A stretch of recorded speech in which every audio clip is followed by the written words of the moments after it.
Terence Bud Crawford did not tell a lie, folks. He did not tell a lie. In his recent interview with Shannon Sharpe on Club Shay. And first and foremost, hey, yo, Shannon Sharpe, I support you, brother. I know it's a shakedown. Come on, it's common sense, folks. In reference to this Scoochie, the combination of a skank and a hoochie, trying to say that he violated her. Come on, man. And she won $50 million. What's wrong with it? Hey, yo, folk. Hey, yo, man, we got to stick together on this one. For real. Huh?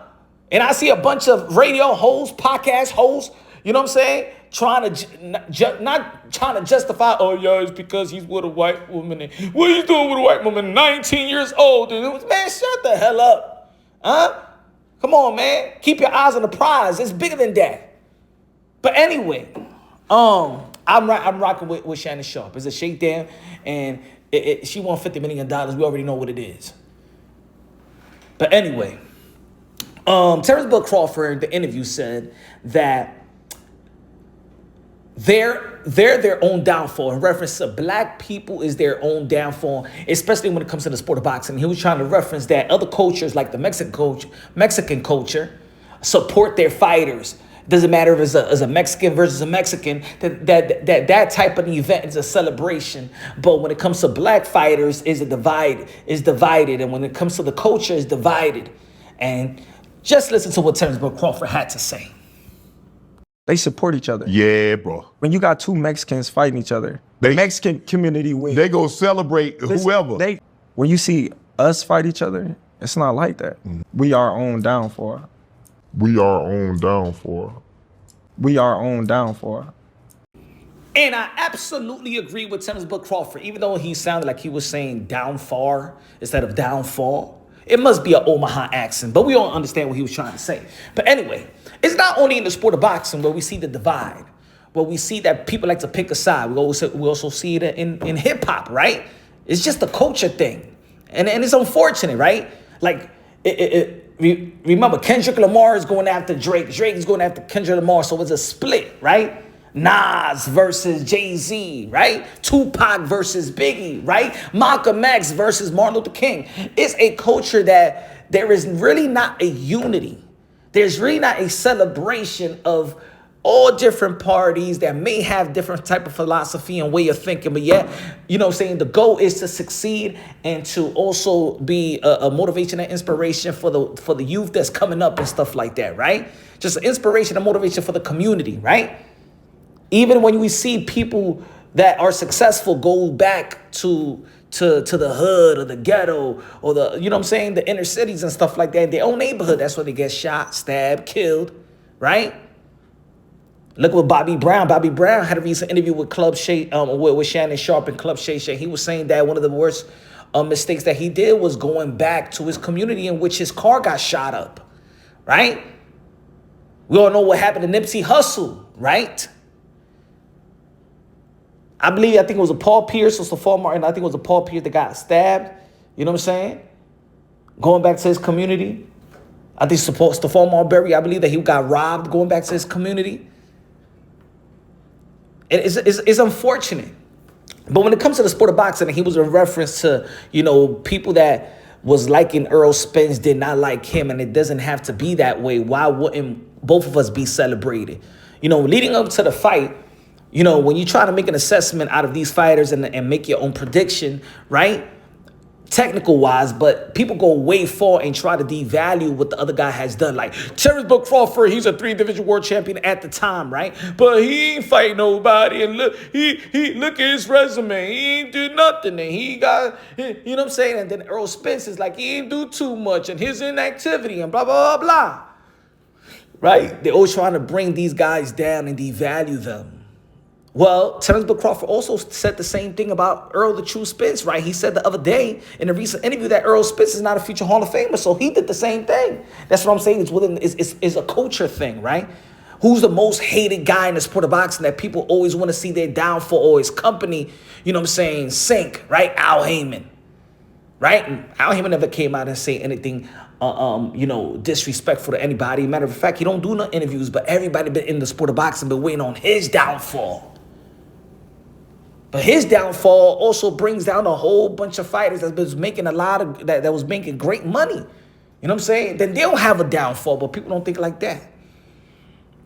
Even though that I believe that Al Heyman and PBC has done a good job, just like every other entity has done a good job. Some people got their ups and downs. Some companies got their ups and downs, right? But for the most part, he's been good for the sport of boxing, in my opinion. He brought us some great fights. But there is something within the black community that other community also see about the black community, that other race see about the black race.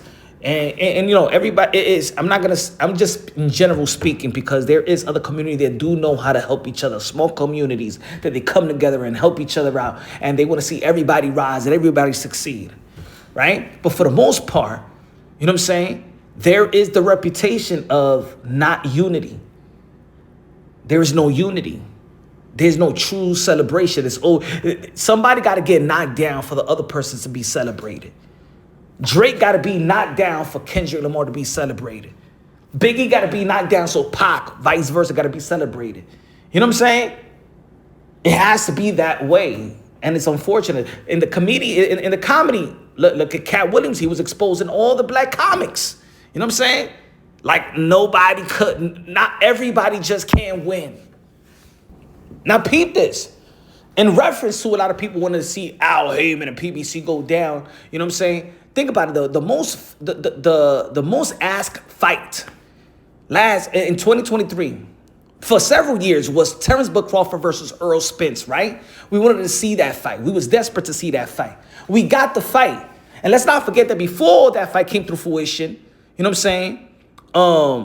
Smith, that works on PBC, said that, you know, in trying to make that fight happen, that it was hard because people will steal the fight. Meaning people will not pay the pay-per-view and illegally stream it. Right? Tim Smith from PBC said that. And guess what? The most asked fight in the sport of boxing only did 600K. This was supposed to do 1 million. It was black versus black. Now put it this way. How much you think Canelo Alvarez versus David Benavidez can make? How many pay-per-view buys you think that's going to make? David Benavidez and Canelo Alvarez compared to Earl the True Spence versus Bud Crawford. That should have done way beyond 1 million. Should have done at least 1.5 million. Right? Where's the support? Where's the support in that? A lot of people always like to pocket check each other over here in the sport of boxing. Oh, man, you ain't the A-side. Yo, Javante Davis fans don't like Shakur Stevenson fans. Shakur Stevenson fans don't like Tank fans. Shakur Stevenson don't like Haney. Haney doesn't like Tank. And it's bringing each other down. Why just can't be private like back in the days where people got celebrated like Leonard and Hearn and Hagler, where they both were celebrated, both was respected. Yeah, at the end of the day, it is like that in the sport of boxing. I think within the community, there is, you know, again, other race see also within the community that the black race doesn't bring enough services within the community. Other people from different type of ethnicity and community set up shop. They open up their restaurants and supermarkets and nail salons and technology stores and things of that nature, right? We don't see enough services that black people do bring even within the community.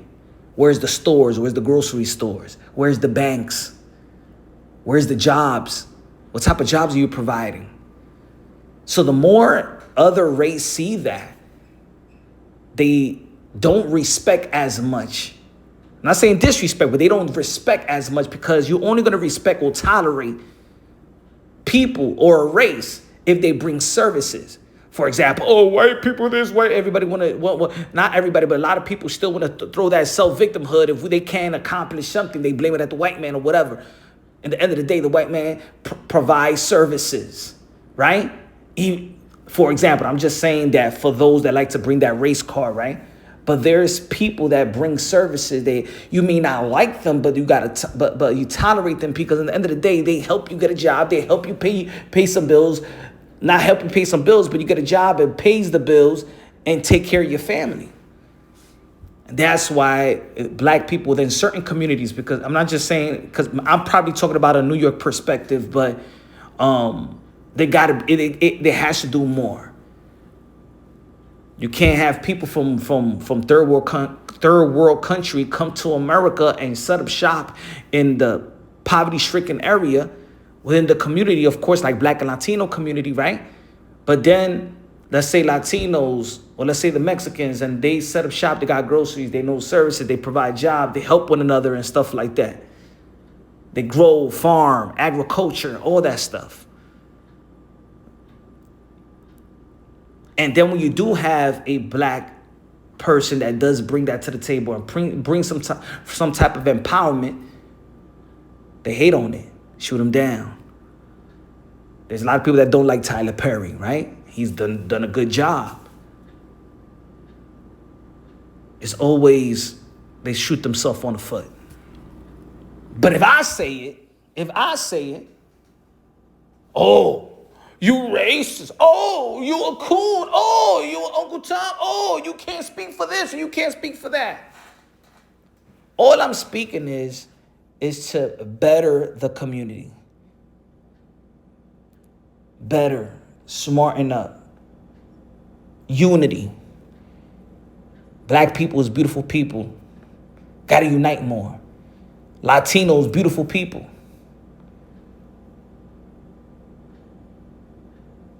Asians, beautiful people. At the end of the day, to be honest, we're one race, the human race. And what makes us beautiful is that we're like the buffet on earth. And I've been saying that for a long time. We're brothers and sisters, sons and daughters of the Most High. But it's certain characteristic within the community that other people could identify and don't like it. And what Terence Crawford is saying is something that a lot of people believe, but they don't want to say it out loud.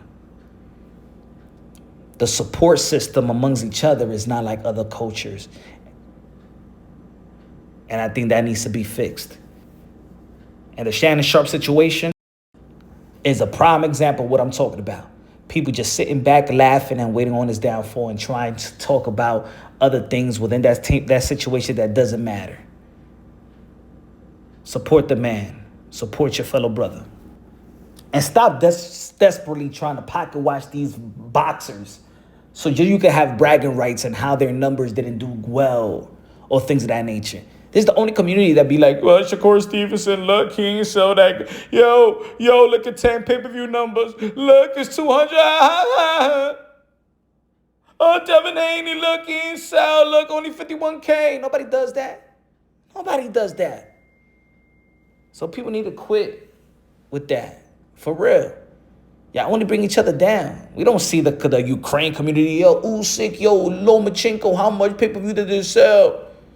Nobody cares. You know what I'm saying? A lot of people didn't want to support Deontay Wilder. And I ain't talking about Deontay Wilder and the glove game, the water game, stuff like that. But a lot of people was desperately looking for the next American heavyweight. And we got it with Deontay Wilder. But people still want to devalue him and discredit him, right? Look at Floyd Mayweather.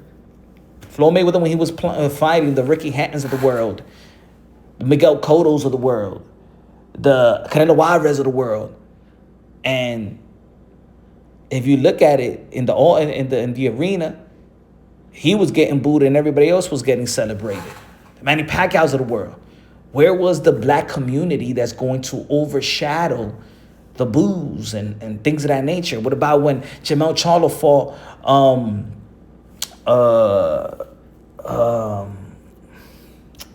Brian Castano? I was there, man. He was saying America, stuff like that. The Argentina band just took over the whole press conference. Where was the support there? It's sad. Gotta get together.